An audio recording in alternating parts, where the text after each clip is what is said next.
ओ अलबेला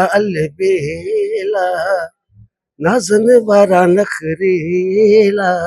नाज़रीन मूंसां गॾु सिंध जो मशहूर गुलूकार मंजूर सिखाणी मौजूद आहे। अचो त हुननि सां ॻाल्हि कयूं था ऐं पुछूं था त हुननि जी जेको आहे गुलूकारी जे हवाले सां।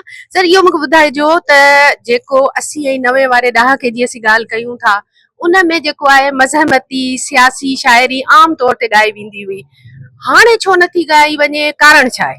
अॼु ॾींहं ताईं उहा ॻाई थी वञे, अॻे खां बि वधीक ॻाई थी वञे, पर शायदि हिन वक़्तु उहे एफर्ट्स न आहिनि जेके उन वक़्तु हुया।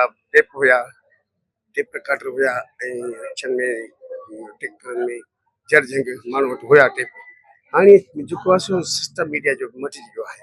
हाणे अचनि था यूट्यूब ते, काफ़ी माण्हुनि खे इहा ख़बर न आहे त उते कीअं सर्च कजे, कीअं सो हाले बि स्टेमिना साॻी आहे सॼा फनकारनि में वॾे शाइरनि में निभाइनि पिया।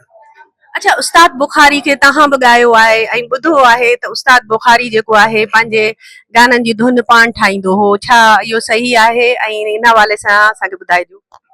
इन में कोई शक न आहे, उस्ताद न रुगो शाइर हो पर हिकिड़ो ख़ूबसूरत मूसीकार बि हुयो। वो पंहिंजूं धुनूं पाण तकलीफ़ कंदो हो शायदि तक़रीबन, ऐं उस्ताद जूं काफ़ी धुनूं बि ॻायूं आहिनि हुनजी। अच्छा, का अहिड़ी उस्ताद जी धुन जेका तव्हांखे यादि हुजे या त असांखे तव्हां ॿुधाईंदो हुन जे हवाले सां? मां सम्झां थो मुंहिंजो पहिरियों गीत जेको आहे होॾे नेण न खण, पोइ बि उस्ताद जन ईअं झुंगारींदा पर ईअं जीअं असां ॻायो ईअं न, पर साॻियो ई स्केल साॻियो ई राग आहे। ऐं खोड़ उस्ताद जन ओ अलबेला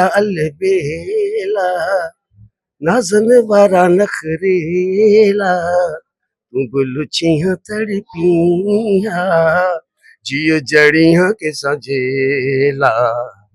उस्ताद जो स्टाइल हूंदो हो ऐं उहो असां कैच कयो। काफ़ी अहिड़ियूं सारियूं धुनियूं आहिनि।